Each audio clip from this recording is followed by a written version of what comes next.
निक्की और सोना दो बहनें थी जो एक छोटे से गांव के कोने में रहती थी। उनका घर छोटा था, लेकिन उनका प्यार और एक दूसरे के लिए समर्पण बहुत बड़ा था। दोनों अपने अपने माँ बाप के साथ खेतों में काम करती थी और परिवार का गुजारा करती थी। गरीबी के बावजूद दोनों के सपने बड़े थे, खास करके सोना के। शाम के वक्त दोनों बहनें छत पर बैठकर बातें कर रही थी। मुझे एक बात बता, क्या कभी सपने सच होते हैं? क्या हम जो सपने देखते हैं वो सच होने की ताकत रखते हैं? होते हैं ना दीदी, तुम क्यों पूछ रही हो? क्या तुम्हारे भी कोई सपने हैं? क्या तुमने भी कोई सपना देखा है जो तुम पूरा करना चाहती हो? बस यूं ही मुझे लगता है कि मेरा सपना कभी सच नहीं होगा। मेरा सपना तो बहुत बड़ा लगता है मुझे। कौन सा सपना दीदी, बताओ ना दीदी, मैं सुनना चाहती हूँ, बताओ ना। वही सपना जो हर लड़की देखती है, शादी के दिन एक सुंदर लाल ब्राइडल लहंगा पहनने का सपना। मैं हमेशा अपने आप को एक सुंदर दुल्हन के रूप में देखती हूँ, लेकिन ये सपना सिर्फ सपना ही लगता है, क्योंकि हमारे माता पिता के पास पैसे नहीं हैं। वो अपनी रोजी रोटी और हमारा खर्चा चला सके, वही काफी है उनके लिए। दीदी, तुम क्यों इतनी उदास हो रही हो? तुम्हारा ये सपना जरूर पूरा होगा, तुम बस भरोसा रखो। कैसे होगा निक्की? माँ और पापा के पास तो शादी के लिए भी पैसे मुश्किल से जमा हुए हैं, लहंगा तो सपने में भी नहीं सोच सकते। तुम टेंशन मत लो दीदी, तुम्हारी निक्की है ना तुम्हारे पास, तुम्हारी ये निक्की कुछ ना कुछ जरूर करेगी। सोना मुस्कुराती है, लेकिन उसकी मुस्कान के पीछे घबराहट थी। उसका दिल छोटा सपना पूरा ना होने के डर से भर गया था। निक्की ने उसके आंसू समझ लिए और उस रात एक फैसला कर लिया। रात को जब सब सो रहे थे, निक्की ने माँ पापा की बातें सुनी। माँ काफी परेशान थी। सोना की शादी पास आ रही है, लेकिन उसका सपना अधूरा रह जाएगा। उसके लिए एक ब्राइडल लहंगा लेना तो असंभव लगता है। हमारे लिए तो शादी की दावत के लिए भी पैसे कम पड़ रहे हैं। हम जितना कर सकते हैं कर रहे हैं, लेकिन ये सपना पूरा करना मुश्किल होगा। ये सुनकर निक्की का दिल भर आया, लेकिन उसने सोचा कि वो कुछ करेगी। उसने एक पुरानी कहानी याद की जो गांव के लोग अक्सर सुनाते थे। एक जंगल था जहाँ 36 परियां रहती थी। उनके पास 36 ब्राइडल लहंगे थे जो किसी भी लड़की के सपने को पूरा कर सकते थे। लेकिन जंगल तक पहुँचना आसान नहीं था। जंगल के रास्ते में एक चुड़ैल रहती थी जो लोगों को मार कर खा जाती थी। निक्की ने फैसला किया कि वो जंगल जाएगी और एक ब्राइडल लहंगा लेकर आएगी। अगली सुबह निक्की ने माँ पिता से और सोना से कहा, माँ बाबा, मुझे थोड़ा काम है, मैं कुछ दिनों के लिए गांव के बाहर जा रही हूँ। दीदी की शादी से पहले वापस आ जाऊंगी। आप लोग चिंता मत करना, मैं अपने दोस्तों के साथ जा रही हूँ। कहाँ जा रही हो निक्की? तुम्हारे बिना घर कैसे चलेगा, और ये अकेले जाना जरूरी है क्या? दीदी, मैं अकेले नहीं जा रही हूँ, दोस्त लोग हैं मेरे साथ। बस इतना समझ लो कि ये तुम्हारे लिए है, मैं तुम्हारे लिए कुछ खास लेकर आऊंगी। बेटा, इतनी दूर मत जाओ, जंगल के रास्ते के बारे में सुनने में भी डर लगता है। माँ, मुझे मत रोको ना, मैं सुरक्षित हूँ अपने दोस्तों के साथ। मैं वापस जरूर आऊंगी और इस बार कुछ खास लेकर आऊंगी। निक्की ने माँ के हाथ पकड़कर उन्हें तसल्ली दी और जंगल की तरफ निकल गई। जंगल का रास्ता बहुत डरावना था। पेड़ इतने बड़े और घने थे कि सूरज की रोशनी भी नीचे नहीं आ रही थी। जंगल में अजीब सी आवाजें आ रही थी, कभी जानवरों की चीख, कभी हवा की सीट। लेकिन निक्की के कदम रुके नहीं। वो अपनी दीदी के सपने के पीछे चल रही थी। कुछ दूर चलने के बाद उसका सामना चुड़ैल से हो गया। चुड़ैल का रूप देखकर निक्की का खून जम गया। उसकी आंखें लाल थी, बाल उलझे हुए और आवाज इतनी भयानक कि कोई भी सुनते ही कान बंद कर ले। कहाँ जा रही हो लड़की? क्या तुझे पता नहीं ये मेरा जंगल है? जो भी यहाँ आता है वो वापस नहीं जाता। तू यहाँ क्या करने आई है? तू यहाँ अपनी मौत खुद लेकर आई है। मुझे पता है, लेकिन मुझे एक जरूरी काम से आगे जाना है। तुम मुझे नहीं रोक सकती। मैं रोक नहीं सकती। मैं तो तुझे अभी खा जाऊंगी। हाँ चुड़ैल जी, तुम मुझे खा सकती हो, लेकिन मुझे लगता है कि तुम्हारी ताकत सिर्फ लोगों को खाने में है। तुम्हारा दिमाग उतना तेज नहीं जितना मेरा है। क्या कहा तूने?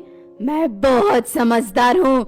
मुझे हराना किसी के बस की बात नहीं। मुझे हर काम आता है। अच्छा, तो एक बात बताओ, क्या तुम इस छोटी सी बोतल के अंदर जा सकती हो? मैं तो यूं चुटकियों में जा सकती हूँ। ये तो बहुत आसान है। अब ये देख। चुड़ैल ने अपना साइज छोटा किया और बोतल के अंदर चली गई।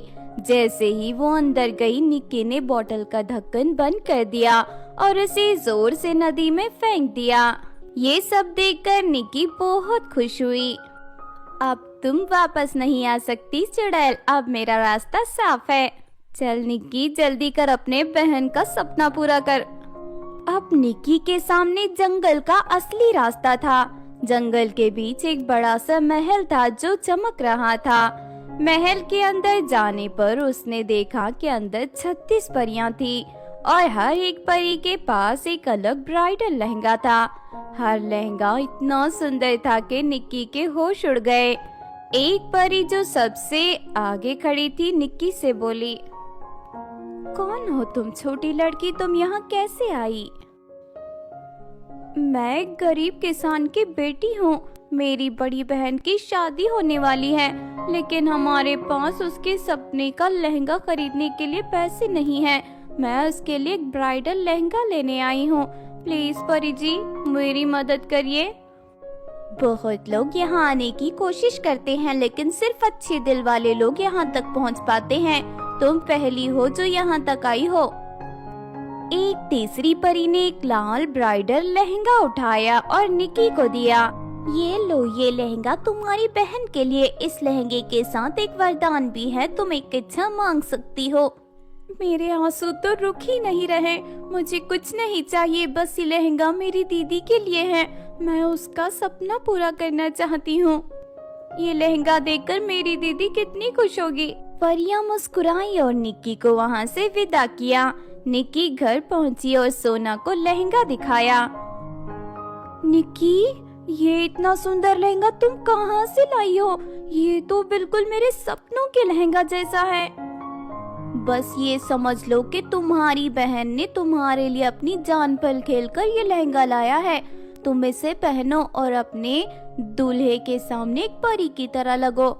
शादी के दिन सोना ने वो लाल ब्राइडल लहंगा पहना। वो इतनी सुंदर लग रही थी कि सब लोग उसे देखते ही रह गए। दूल्हे के परिवार ने भी सोना की तारीफ की। शादी के बाद सोना ने लहंगे के वरदान के बारे में सुना। निक्की, इस लहंगे के साथ एक इच्छा मांगने का वरदान है। मैं क्या मांगूं? दीदी, जो तुम्हारे दिल में हो वही मांगो। सोना ने अपनी आंखें बंद की और कहा, मैं अपने परिवार के लिए धन मांगती हूँ ताकि हमें कभी गरीबी न झेलनी पड़े।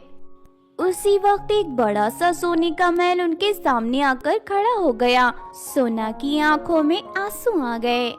निक्की, देख तो, ये सब तुम्हारी वजह से हुआ है। तुमने मेरे लिए अपनी जान दांव पर लगाई। ये महल तुम्हारा है, मुझे कुछ नहीं चाहिए। दीदी, ये सब तुम्हारे सपने पूरे करने के लिए था, मुझे कुछ नहीं चाहिए।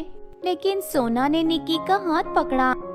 ये महल तुम्हारा है निक्की, तुमने मेरे सपने को अपना बनाया। अब तुम्हारा सपने पूरे करने का वक्त है। सोने के महल से दोनों बहनें बहुत ज्यादा अमीर हो गई और इस तरह दोनों बहनें सोने के महल में खुशी खुशी रहने लगी। निक्की के समर्पण और सोना के प्यार ने उनके जीवन को एक परी कथा बना दिया। सूरज की किरणें हवेली के छोटे से कमरे में घुस रही थी। उस कमरे के कोने में सावित्री पुरानी और फटी हुई चुन्नी में लिपटी हुई थी, अपने आंसू पोंछ रही थी। दूसरी तरफ बड़ी सी कुर्सी पर सुमन अपने नए कपड़े और साजदाज के मजे ले रही थी। चाची उसके पास बैठी थी, उसका चेहरा देखते हुए मुस्कुरा रही थी। सुमन, तुम सच में एक परी लगती हो, तुम्हारे जैसी सुंदरता किसी और लड़की में नहीं। बस अपना ध्यान रखना, एक दिन तुम जरूर एक बड़ी मॉडल बनोगी। हाँ चाची, मैं अपने सपनों को पूरा जरूर करूंगी। वैसे ये सावित्री कहाँ है? मुझे पानी चाहिए। चाची ने घूर कर सावित्री की तरफ देखा, जो छुपकर सब देख रही थी। ए सावित्री, सुन रही है ना? जल्दी से पानी लेकर आ, सुमन को लेट हो रहा है। सावित्री आंसू पोंछते हुए पानी का ग्लास उठाती है और चुपचाप सुमन के पास ले आती है। ये लो पानी, और कुछ चाहिए? सुमन ने उसका मजाक उड़ाते हुए कहा। नहीं तो, तू तो वैसे भी काम करने के काम आती है, तुझे अपनी कोई चिंता करने की जरूरत नहीं। चाची हंसने लगी और सुमन के कपड़ों को और ज्यादा तारीफ भरी नजर से देखने लगी। शाम को चाचा ने घर आकर कहा कि सबको एक शादी में जाना है। शादी के लिए चाची ने सुमन के लिए नए कपड़े और मैचिंग झुमके खरीदे। सावित्री के लिए एक पुरानी साड़ी निकली, जो कभी चाची खुद पहना करती थी। चाची, मेरे लिए नए कपड़े नहीं लाए आप? देखिए ना, मेरे ये कपड़े कितने फट चुके हैं। ये तो मैंने 1 साल पहले खरीदा था। तुझ जैसी काले लोगों पर नए कपड़े भी पुराने लगते हैं। तुझे तो बस वहाँ काम करने के लिए जाना है, समझी ना? शादी में मटकने के लिए नहीं। सावित्री चुप हो गई, उसका दिल भर आया, लेकिन वो कुछ नहीं बोल सकी। शादी के दिन सुमन अपने नए लाल लहंगे में सबकी नजर का केंद्र बनी हुई थी। सावित्री एक कोने में बैठी थी, पुरानी साड़ी में। जब लोगों ने चाची से पूछा कि ये लड़की कौन है, तो चाची बोली, ये हमारी नौकरानी है। सावित्री का दिल टूट गया। वो चुपचाप कोने में बैठी थी। जब उसने देखा कि शादी में एक लड़का था, रमेश और सावित्री एक दूसरे को पसंद करते थे, लेकिन कभी कुछ कह नहीं पाए। उस रात रमेश की माँ ने चाची से कहा कि उन्हें सुमन को अपने घर की बहू बनाना है। ये कैसे हो सकता है?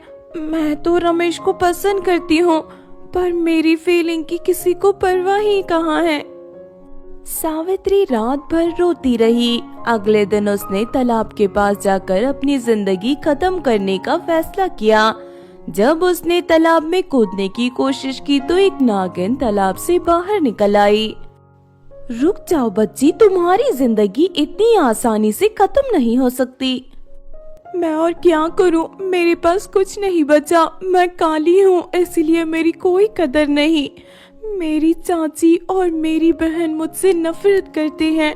वो खुद तो बहुत सारी चीजें खरीदते हैं, बहुत अच्छे अच्छे खाने खाते हैं, घूमने के लिए जाते हैं, लेकिन मुझे कोई पसंद नहीं करता, मुझे कोई कुछ नहीं देता। साथ में जिससे मैंने प्यार किया था, अब वो भी किसी और का होने वाला है। मैं इस दुनिया में बहुत अकेली हूँ। मैं नहीं रहना चाहती इस दुनिया में। सावित्री की बातें सुनकर नागिन को बहुत दुख हुआ और उसने सोचा कि अब वो सावित्री की मदद करेगी। नागिन ने एक चमकती हुई लिपस्टिक उसके सामने रखी, जो बहुत ही ज्यादा चमक रही थी और जादुई थी। ये लिपस्टिक लो, जब तुम इसे लगाओगी तो दुनिया की सबसे सुंदर लड़की बन जाओगी, और जिस चीज को तुम किस करोगी वो सोना बन जाएगी। पर याद रखना, इस लिपस्टिक का सही इस्तेमाल करना और किसी गलत इंसान के हाथ में लगने नहीं लेना, वरना अंजाम बहुत बुरा हो सकता है। सावित्री ने नागिन का धन्यवाद किया। सावित्री ने लिपस्टिक उठाई और अपने होठों पर लगाई। जैसे ही उसने लगाया, उसका रंग गोरा हो गया, उसका चेहरा चमक उठा और वो एक परी लगने लगी। तालाब का पानी भी उसकी तस्वीर देखकर खुद को भाग्यशाली मानने लगा। अरे वाह, मैं तो कितनी सुंदर लग रही हूँ। आपका बहुत बहुत धन्यवाद नागिन जी, आपने तो मेरी जिंदगी बना दी। मैं आपका ये एहसान जिंदगी भर नहीं भूलूंगी। घर लौटकर सावित्री ने दरवाजा खोला। चाची और सुमन ने उसे देखा तो दोनों के होश उड़ गए। ये कौन है? ये तो सावित्री नहीं लगती। ये तो कितनी सुंदर लगती है। ये तो मुझसे भी ज्यादा कई गुना सुंदर लग रही है। तू कैसे इतनी सुंदर बन गई? क्या ये सच है? मैं कहीं सपना तो नहीं देख रही? तू तो परीलोक की परी लग रही है। सावित्री चुप रही। उसके अंदर का दर्द अब भी वैसे ही था। फिर उसने जादुई लिपस्टिक के बारे में चाची और सुमन को बताया। ये लिपस्टिक तो मुझे दे दे, सुमन को इसकी तेरे से ज्यादा जरूरत है। जब ये मॉडल बनेगी तो इससे बहुत सारे पैसे मिलेंगे और ये बहुत सारे पैसे कमाएगी और उन पैसों पर मैं राज करूंगी। चाची ने जबरदस्ती लिपस्टिक छीन ली और सुमन को दी। सुमन ने लिपस्टिक लगाई और अपने चेहरे को देखकर और भी ज्यादा खुश हो गई। अब ये लिपस्टिक लगाकर मैं इस दुनिया की सबसे सुंदर लड़की बन जाऊंगी। सुमन ने लिपस्टिक अपने होठों पर लगाई। वो अपने चेहरे को देखने के लिए आईने के पास गई। एक्साइटमेंट में उसने अपने रिफ्लेक्शन को मिरर में किस कर दिया। जैसे ही उसने किस किया उसका रिफ्लेक्शन सोना बन गया। ये क्या हो रहा है? मैं तो सोना बन रही हूँ। चाची बचा लो ना, बचा लो चाची, बचा लो। चाची ने आगे बढ़ने की कोशिश की लेकिन उसका रिफ्लेक्शन भी सोना बन रहा था। धीरे धीरे दोनों मूर्ति बन गई।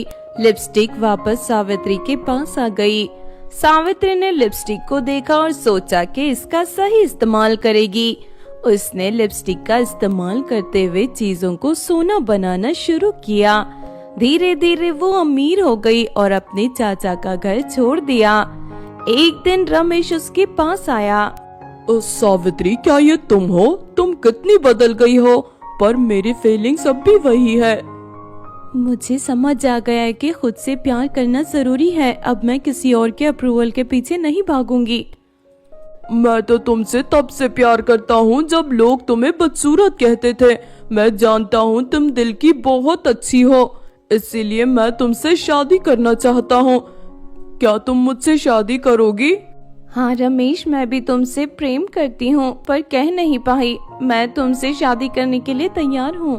सावित्री और रमेश की शादी हुई और दोनों खुशी खुशी अपनी जिंदगी जीने लगे। लिपस्टिक को सावित्री ने एक साफ जगह रख दिया और उसने सीखा कि असली सुंदरता इंसान के अंदर होती है, बाहर नहीं। सावित्री ने जादुई लिपस्टिक के जरिए बहुत सारे गरीब और लाचार लड़कियों की मदद की और उनकी शादी करवाई। उस दिन के बाद से सावित्री के जिंदगी में कभी कोई परेशानी नहीं आई और वो अपने पति के साथ हंसी खुशी रहने लगी। इस कहानी से हमें ये सीख मिलती है कि असली सुंदरता रूप या रंग में नहीं बल्कि इंसान के दिल और व्यक्तित्व में होती है। लालच और जलन हमेशा विनाश लाती हैं, जबकि सेल्फ रिस्पेक्ट और हिम्मत जिंदगी को सुधार सकते हैं। अपने आप से प्यार करना और अपने अंदर की खूबियों को पहचानना ही सच्चा सुख है।